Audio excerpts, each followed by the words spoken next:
नमस्ते प्यारे बच्चों, आज हम शिक्षा निदेशालय की हिंदी विषय की बेटा वर्कशीट नंबर 8 पर चर्चा करेंगे।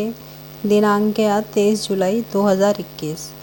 तो बेटा चलिए पढ़ना स्टार्ट करते हैं।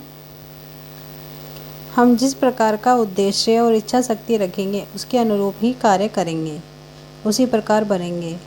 हमें उपयोगी बनना है या दिखावा करने वाले जीवन को अपनाना है, यह हमारे ऊपर निर्भर करता है। जीवन की सार्थकता कर्म करने में है, ना कि सिर्फ झूठा दिखावा करने में। श्रम और शक्ति का सही प्रयोग करके ही हम सभी अपने और दूसरे के जीवन को सुखी और सुंदर बना सकते हैं। कुछ इसी तरह का भाव लिए हुए यह कविता, इसे पढ़िए, सीख लीजिए, प्रश्नों के उत्तर दीजिए। तो बच्चों, ये जो कविता है, पढ़ना स्टार्ट करने से पहले मैं आपको बता दूं, इसमें श्रम और कर्म के महत्व को बताया गया है कि जीवन की सार्थकता, जीवन का जो अर्थ है वो केवल आपको क्या है, वो कर्म करने में है, ना कि केवल कर्म करने का दिखावा करने में। तो चलिए पढ़ना स्टार्ट करते हैं।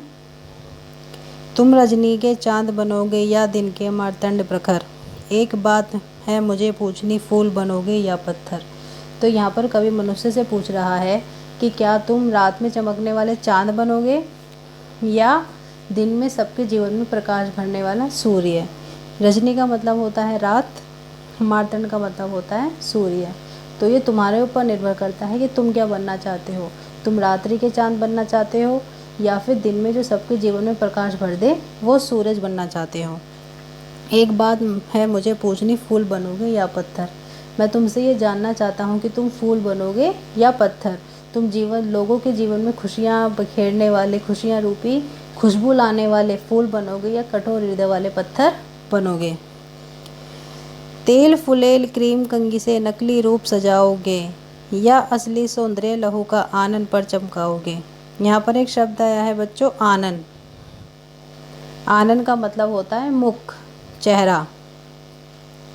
तो यहाँ पर वो पूछ रहा है, यहाँ पे लेखक, कि तुम अपने जो आपका भाई है, जो सौंदर्य है, जो आपका भाई है, चेहरा है, उसको आप तेल, इत्र, कंघी, इन सब से केवल सजाओगे या तुम अपने अंदर आंतरिक गुण लेकर के आओगे, जैसे सदाचार, ईमानदारी, परोपकार, धैर्य, सहनशीलता। इन सब गुणों से तुम अपने चेहरे को चमकाओगे। कि तुम भाई दिखावा करोगे या अंदरूनी तुम क्या बनोगे, अंदरूनी सुंदर बनोगे। पुष्ट देह बलवान भुजाएं, रूखा चेहरा लाल मगर, यह लोगे पिचके गाल सवारी मांग सुगर। ये कहते हैं कि पुष्ट देह यानी कि बलवान देह, कि तुम बलवान बनोगे। भरी पूरी जिनकी देह होती है, शरीर होता है, या तुम बलवान बनना चाहोगे या जिनके गाल पिचके हुए होते हैं, कमज़ोर जो व्यक्ति है, तुम वो बनना चाहोगे। तो तुम एक शक्तिशाली व्यक्ति बनना चाहोगे या कोई कमज़ोर व्यक्ति बनना चाहोगे।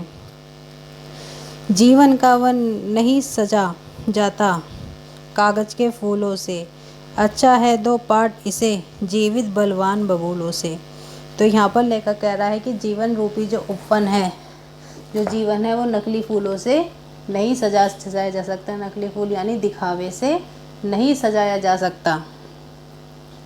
जीवन रूपी जो वन है, वो जो नकली फूलों से हम उनको नहीं सजा सकते। आगे है, चाहे जितना घाट सजाओ लेकिन पानी मरा हुआ, कभी नहीं होगा निर्झर सा स्वस्थ और गति भरा हुआ। वो कहते हैं चाहे आप कितना भी घाट सजा लो, कितने आप आसपास दिखावा कर लो, उस घाटों को सुंदर बना लो, लेकिन अगर घाट का पानी रुका हुआ है, थमा हुआ है, तो वो कभी भी उस झरने के समान नहीं हो सकता, उस बहते हुए झरने के समान स्वच्छ नहीं हो सकता। तो व्यक्ति के जीवन की सार्थकता किसमें है? चलायमान होने में, गतिमान होने में। रुके हुए जीवन का कोई भी अर्थ नहीं है। तो व्यक्ति के लिए क्या ज़रूरी है ज़िंदगी में? क्या आगे बढ़ना ज़रूरी है। अगर वो एक जगह ठहर जाएगा तो वो व्यक्ति उन्नति या विकास नहीं कर सकता। तो उसको क्या होना पड़ेगा? झरने की तरह चलायमान होना पड़ेगा। तो यहाँ पर बच्चों हमारा ये जो कविता है यहाँ पर कंप्लीट होती है। चलिए अब इसके प्रश्न उत्तर देख लेते हैं। पहला प्रश्न है, निम्नलिखित शब्दों का पर्यायवाची चित्रों की सहायता से लिखिए। देखिए, पहला शब्द है रजनी। रजनी का मतलब होता है रात। पहला चित्र बना हुआ है यहाँ पर आप देख सकते हैं, पहला चित्र बना हुआ है चांद का इस जगह पर। रात का सीन है, तो रजनी का बच्चों जो पर्यायवाची होता है वो होता है रात, रात्रि, निशा। उसके बाद है मार्तंड।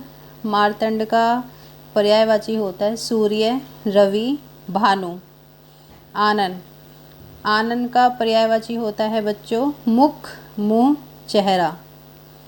तो ये हमारा पहला क्वेश्चन कंप्लीट हुआ। इसके बाद है सेकंड क्वेश्चन, निर्भय और सुघर शब्दों से उपसर्ग और मूल शब्द अलग कीजिए। तो निर्भय में उपसर्ग है निर और भय है इसमें मूल शब्द। सुघर में सु है हमारा उपसर्ग, घर है हमारा मूल शब्द। इसके बाद है कवि कौन सी बात पूछ रहा है। तो बच्चों इसका उत्तर होगा कि कवि मनुष्य से पूछ रहा है कि तुम रात में चमकने वाले चांद बनोगे या दिन में लोगों के जीवन में प्रकाश भरने वाले सूर्य बनोगे। साथ ही वह पूछ रहा है कि तुम फूलों की तरह दूसरों के जीवन में खुशियां भरने वाला बनोगे या कठोर हृदय वाले पत्थर बनोगे।